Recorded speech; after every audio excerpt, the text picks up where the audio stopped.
വിദ്വേഷ പരാമർശങ്ങളിൽ ഉറച്ചും മുസ്ലിം ലീഗിനെ വീണ്ടും കടന്നാക്രമിച്ചും SNDP യോഗം ജനറൽ സെക്രട്ടറി വെള്ളാപ്പള്ളി നടേശൻ. മറ്റൊരു മാറാട് കലാപം സൃഷ്ടിക്കാൻ ലീഗിന് ദുഷ്ടലാക്കെന്നാണ് വെള്ളാപ്പള്ളിയുടെ വിമർശനം.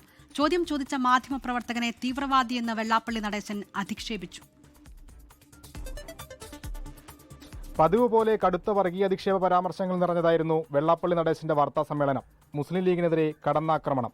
മുസ്ലിം സമുദായത്തെ മൊത്തം ഈഴവ സമുദായത്തിന് എതിരാക്കാൻ അങ്ങനെ ഇനിയൊരു മാറാട് കലാപം ഇവിടെ അടുത്ത ഭരണം കിട്ടിയാൽ നടത്തണമെന്നുള്ള ദുഷ്ടലാക്കോടുകൂടി ലീഗിൻ്റെ നേതാക്കന്മാരും പരിശ്രമിക്കുന്നു.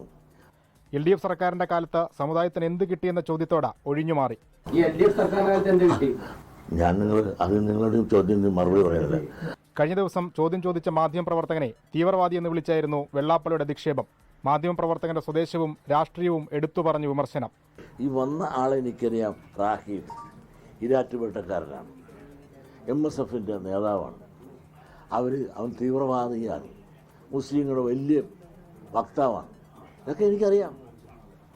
അയാൾ ആരോ പറഞ്ഞതാണ്. ഒരു ചാനൽ ചർച്ചയിൽ വരുമ്പോൾ അതിൽ ഒരു പ്രതിനിധി എത്തുന്നവർ അവരോട് കാണിക്കേണ്ട സാമാന്യ മര്യാദയും പക്വതയും ഒന്നുമില്ലെങ്കിൽ അവൻ്റെ അപ്പുപ്പനാകാനുള്ള പ്രായം എനിക്കില്ലേ? അതിൻ്റേതൊരു മര്യാദയും വേണ്ടേ എന്നോട് സംസാരിക്കാൻ. താൻ പിണറായി വിജയന്റെ ജിഹ്വയല്ലെന്നും പ്രശ്നാധിഷ്ഠിത പിന്തുണ മാത്രമാണ് നൽകുന്നതെന്നും വെള്ളാപ്പള്ളി പറഞ്ഞു.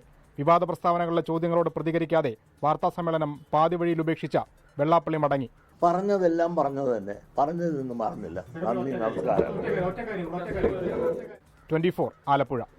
ലോകത്തെവിടെയായാലും ഏത് സമയത്തും 24 വാർത്തകളും ഓഗ്മെന്റഡ് റിയാലിറ്റി പാക്കേജുകളും എക്സ്പ്ലെയിനറുകളും വിശദമായി കാണാൻ ഞങ്ങളുടെ YouTube ചാനൽ നിങ്ങൾക്ക് സബ്സ്ക്രൈബ് ചെയ്യാം.